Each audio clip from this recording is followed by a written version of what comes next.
One of the biggest lies in the UPSC preparation is that there is one correct way to clear prelims. There isn't. And today, I want to prove that to you using 3 real examples. 3 of my friends are already selected and in service. All 3 cleared prelims, but all 3 did it very differently. One relied heavily on test series, one did not give test series at all, and one did not even use test series in the normal way. So, if you think there is one sacred prelims formula, this video may change the way you look at preparation. A lot of aspirants waste time asking the wrong question. Should I give more mocks? Should I do only PYQs? Should I focus on static? Should I solve more MCQs? But the better question is this: what is the function of that strategy?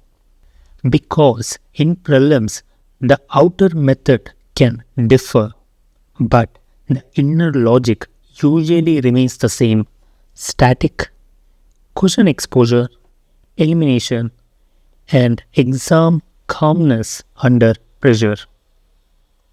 Let me start with the person 1. His approach was very test-oriented. He mainly used static, test series, and PYQs from 2013 onwards. That was his system. Now, what is important here is not just that he gave tests. It is that his preparation became question-centric very early.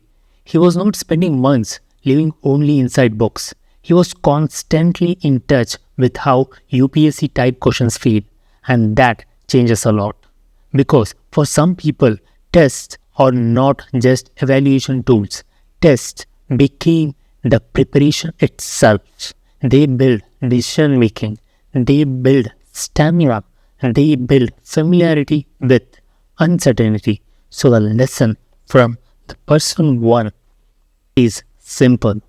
For some aspirants, regular question contact itself becomes the engine of preparation. But now comes the interesting twist. Person 2 cleared with almost the opposite approach. Person 2 used static. She used UPSC PYQs. She also used PYQs from the other exams conducted by UPSC. And she also used state PSC PYQs from Gatna Chakra magazine. And she did all this without giving the test series. Now, many people will hear that and think, no mocks, still cleared? Yes, because she was still getting massive question exposure, just not through simulated tests. She was building question sense directly from past papers. She was learning how statements are framed, how options are twisted, how traps are set, and how elimination actually works. So the lesson from the person 2 is this: some aspirants do not build prelims instinct through mock tests. They build it through repeated immersion of PYQs. And person 3 is where it gets even more interesting. Person 3 did not give tests in the normal way either. Instead, he used test series solutions, NCERT MCQs from some publications, and no mock practice.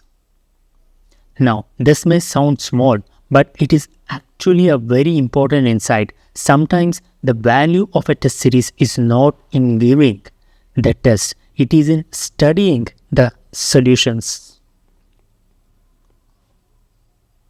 Because a good solution teaches you why one option is right, why others are wrong, what concept is hidden underneath, and what trap the examiner is using. So even without writing many full mocks, he was still learning the logic of questions. That is why person 3 shows something important. Sometimes the real value is not the test itself. It is the thinking hidden inside the solutions. Now step back and look at all 3 together. On the surface, their methods looks different. One uses tests heavily. One, no test series at all. The other using the test solutions itself. So if you only look at the outer method, you will get confused. But underneath, all three were doing the same things. They all had static. They all stayed in repeated contact with questions. They all developed pattern recognition. They all improved elimination in one form or the other. That is the real lesson. The unorthodox truth about prelims is not that anything works. The real truth is different systems can work, but only when they solve the same core problem. So what should you actually do with this? If I had to synthesize all this into one practical plan for the aspirants, I would suggest this. Use the last week of March to finish your static properly. Not perfectly, but properly. By the end of March, your static should enter the revision zone. Then use the April completely for test series, but not just for marks. Use tests for diagnosis, solutions, and hidden elimination. Then use the May only for PYQs, practicing it daily. That is the stage where your mind should stop wandering across too many sources and start syncing with the exam. And in the final 7 days before the prelims, solve the last 7 years of PYQs in exact exam condition. GS from 9:30 to 11:30 in the morning and CSAT from 2:30 to 4:30 in the afternoon. Exactly like the real people. So the unorthodox way of clearing UPSC prelims is not magic. It is not a shortcut, and it is definitely not random. The real unorthodox truth is this: there is no single sacred formula. 3 selected candidates can clear through 3 different systems, but the deeper logic remains the same: static, question exposure, elimination, revision, and calmness in the paper. This is last attempt. I will see you in the next one. Thank you.